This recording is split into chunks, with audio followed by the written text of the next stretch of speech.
23 വയസ്സേ ഉള്ളൂ. എന്റെ അച്ഛനാണുള്ള പ്രായം നിങ്ങൾക്കുണ്ട്, എന്റെ അച്ഛന്റെ അച്ഛനാണുള്ള പ്രായം നിങ്ങൾക്കുണ്ട്. എന്നിട്ട് നിങ്ങൾ എന്ത് വർത്താനം എന്നോട് പറഞ്ഞത്?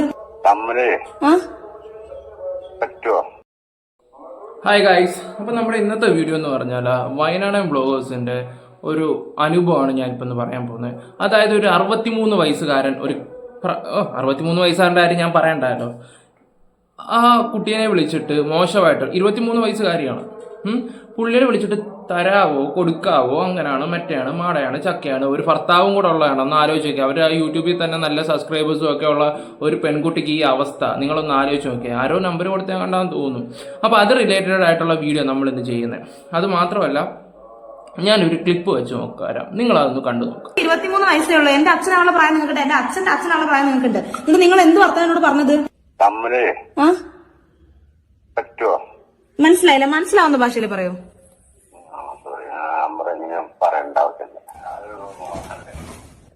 എങ്ങനെ നിങ്ങക്ക് എന്ത് മോഹം ഉണ്ടെന്ന് പറഞ്ഞേ? എന്ത് മോഹം ഉണ്ടെന്നാ പറഞ്ഞേ? എന്നാ പിന്നെ ഫോൺ വെച്ചിട്ട് പോയിക്കൂടെ? എന്തിനാ ഇങ്ങനെ വിളിച്ചോണ്ടിരിക്കുന്നേ? ഹലോ, എത്ര വയസ്സുണ്ട്? എടാ തന്തേന്റെ പ്രായമാണ് നീയൊക്കെ. നിന്റെ മോളെ പ്രായമുള്ളവക്ക് മനസ്സിലായോ? എന്ത് അവന്റെ മോഹം നീ വെച്ചു പോലെ വെച്ചു. ഹലോ, നീ സംസാരിക്കേ. നിന്നോട് രാവിലെ വിളിച്ചപ്പോ ഞാൻ പറഞ്ഞു റോങ് നമ്പർ ആണെന്ന്. എന്താ നിന്റെ വിചാരം? ഒരു പെണ്ണിന്റെ ഫോണിലേക്ക് വിളിച്ചിട്ട് പറഞ്ഞ നിന്റെ വയസ്സ് എത്ര? 63 വയസ്സ്. 63 വയസ്സുള്ള ഒരാള് വിളിച്ചിട്ട് പറഞ്ഞ വർത്താനം അത് കട്ടാക്കി. അങ്ങനെ സോറി പറയാൻ പാടില്ല. നിങ്ങൾ അറിഞ്ഞോണ്ട് പറഞ്ഞതാണ്. അറിയാണ്ട് നിങ്ങൾ ചെയ്തതാണെങ്കിൽ സോറി. പക്ഷെ നിങ്ങൾ അറിഞ്ഞോണ്ടാണ് ഈ പറയുന്നത്. അറിഞ്ഞോണ്ടാണല്ലോ നിങ്ങൾ ഈ 3-4 പ്രാവശ്യം എന്റെ ഫോണിലേക്ക് കോൾ വന്നത്. 63 വയസ്സായ ആൾ എന്നോട് എന്താ വിളിച്ചിട്ട് സംസാരിച്ചത്? ആദ്യം എന്നെ സംബന്ധിച്ച് എനിക്ക് 23 വയസ്സേ ഉള്ളൂ. എന്റെ അച്ഛനാണുള്ള പ്രായം നിങ്ങൾക്കുണ്ട്, എന്റെ അച്ഛന്റെ അച്ഛനാണുള്ള പ്രായം നിങ്ങൾക്കുണ്ട്. എന്നിട്ട് നിങ്ങൾ എന്ത് വർത്താനം എന്നോട് പറഞ്ഞത്? അങ്ങനത്തെ വർത്താനം പറഞ്ഞിട്ടുണ്ടാവില്ലല്ലോ. പിന്നെ നിങ്ങൾ തന്നെ പറഞ്ഞു എനിക്കൊരു മോഹം ഉണ്ടാവും, എനിക്ക് നിങ്ങളോട് പറയാൻ പറ്റില്ല എന്ന് പറഞ്ഞു. നിങ്ങളല്ലേ 63 വയസ്സുണ്ട് പുള്ളിക്ക്. എന്റെ മക്കളോട് പറയുന്ന കേട്ടാ പറഞ്ഞത്, എന്റെ മോളോട് പറയുന്ന കേട്ടാ, എന്റെ ആ പറയുന്ന കേട്ടാ അവരുടെ തന്ത ഉണ്ടോ നായ. എങ്ങനെയാണെങ്കിൽ നീ കൂടെ കിടക്ക് വീട്ടിൽ വളർത്തുന്ന കൊച്ചിന്റെ അടുത്ത് നീയൊക്കെ എന്തൊക്കെ തോന്നിയ ദിവസം കാണിക്കണം അമ്മയിരെ എന്ന്. അല്ല പിന്നെ ഇത് കേൾക്കുമ്പോൾ നമുക്ക് പിന്നെ ചൊറിച്ചിൽ വരത്തില്ല. എന്റെ ഭായിന്ന് പിന്നെ എന്തെങ്കിലും വീണ് പോകും. അല്ല പിന്നെ ഒന്ന് ആലോചിച്ച് നോക്കി, ഇവനെയൊക്കെ ഇതല്ല വിളിക്കണം, ഇതിന്റെ അപ്പുറം വിളിക്കണം, പാട്ട് കളവരെയൊക്കെ. ഞാൻ സത്യം പറയല്ലേ, ഈ കാര്യത്ത് എന്താ പറയണ്ടേ, സ്വന്തം ആൾക്കാരെ പോലും വിശ്വസിക്കാൻ പറ്റത്തില്ല. ആ രീതിയിലാ പാട് കളവനൊക്കെ. ഇവനും കാണത്തില്ല കൊച്ചുമക്കളും മക്കളും ഒന്നും, ഇവനൊന്നും ഇല്ലേ? ഇതുപോലെ കുറേ വടുകന്മാരുണ്ടാവും. 63 വയസ്സാ.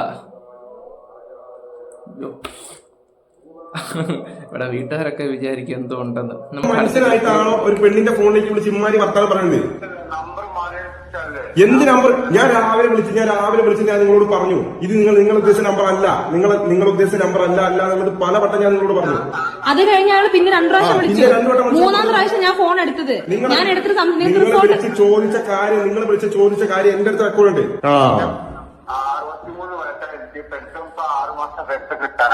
6 മാസത്തെ പെൻഷൻ കിട്ടാൻ നിൽക്കുന്ന ആളാണ് ഈ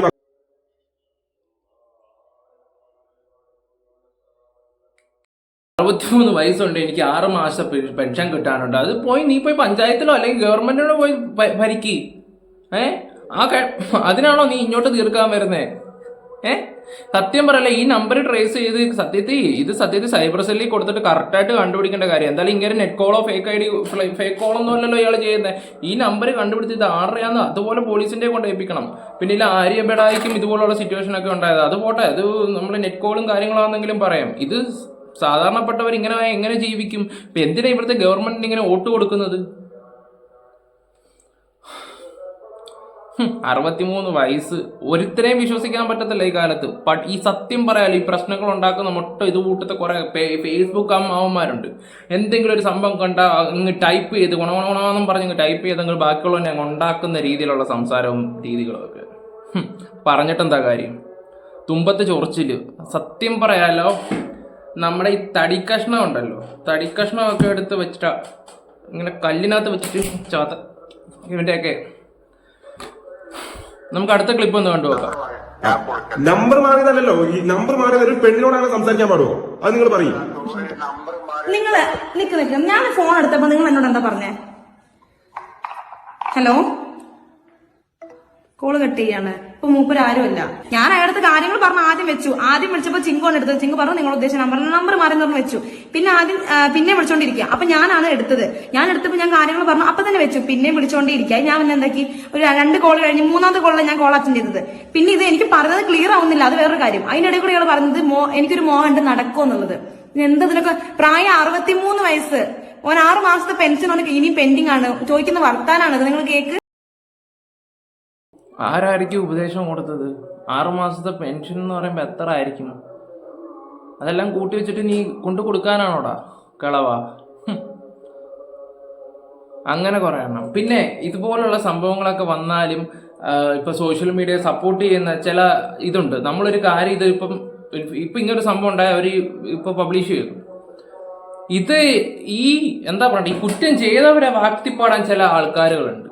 രാജേഷ് വിജയലക്ഷ്മി കൊട്ടാരക്കര പേരെടുത്ത് തന്നെ പറയണം. ഇതുപോട്ടെ എന്തോ അതിന് ഞാൻ കമന്റ് ഇടാം. പെണ്ണുമ്പളെ കൊണ്ട് ഓരോ വീഡിയോ ഇടുമ്പോൾ ആലോചിക്കണം, ആരെങ്കിലും ഒക്കെ വിളിക്കുമെന്ന്. അതിന്റെ രീതിയിൽ എടുക്കണം. അല്ലെങ്കിൽ അതിൽ തന്നെ 356 ലൈക്കും കുറെ ചിരിയും കാര്യങ്ങളും ഒക്കെ. പെണ്ണുമ്പളെ കൊണ്ട് ഓരോ എന്താ അവരുടെ വീഡിയോയ്ക്ക് എന്താടാ കുഴപ്പം? രാജേഷ് വിജയലക്ഷ്മി കൊട്ടാരക്കര എന്താ കുഴപ്പം? ഇതൊന്നും കുഴപ്പമില്ല. സത്യം പറയല്ലേ, ആൾക്കാർക്ക് ഈ ബീക്കിനിയും കാര്യങ്ങളൊക്കെ കാണുമ്പോൾ ഒന്നും തോന്നത്തില്ല. അല്ലാതെ ഒരു ടീഷർട്ട് ഇട്ട് ആണെങ്കിൽ എന്തോ അതിനോടായിരിക്കും അട്രാക്ഷൻ തോന്നുന്നത്. ഇത് ഒരു മൈൻഡാന്ന് തോന്നുന്നു. ഇങ്ങനെ കുറെ എണ്ണം ഉണ്ട് കമന്റ് ഇട്ട് സപ്പോർട്ട് ചെയ്യാൻ വേണ്ടി. ഇത് കാണുമ്പോൾ ബാക്കിയുള്ളവർക്ക് ഇതാണ്. അങ്ങനെ കുറെ എണ്ണം എന്തെങ്കിലും ആട്ടെ, അവർക്ക് അവരുടെ നീതി എന്നല്ല പറയണ്ട, ഇതൊക്കെ കൊണ്ട് കേസ് കൊടുക്കണം. ഇത് അപ്പം ഒന്നും കണ്ടുപിടിച്ചില്ലെങ്കിൽ പിന്നെ അടുത്ത വട്ടം അത് നമ്മൾ എവിടെയെങ്കിലും ഈ സോഷ്യൽ മീഡിയയിൽ നിങ്ങൾക്ക് യൂട്യൂബേഴ്സൊക്കെ തന്നെ അല്ലേ, നിങ്ങൾ പബ്ലിക്കായിട്ട് അത് പറയണം. അത് ഇന്ന പോലെ സപ്പോർട്ട് ഇല്ലെങ്കിൽ പിന്നെ ഇങ്ങനൊരു ഗവൺമെന്റോ അല്ലെങ്കിൽ ആരായാലും ശരി, നാട് ഭരിക്കുന്ന രാജ്യം ഭരിക്കുന്ന ആരാണെങ്കിലും ശരി, പിന്നെ എന്തിനാ നമ്മൾ പോലീസും പട്ടാളവും ഒക്കെ സൈബർ സെല്ലിൽ പരാതി കൊടുക്കും? ഇങ്ങനെയാണെങ്കിൽ എങ്ങനെ ജീവിക്കും? അപ്പോൾ ബൈ ഗൈസ്. അപ്പോൾ നമുക്ക് അടുത്ത വീഡിയോ ആയിട്ട് വരാം. ബൈ.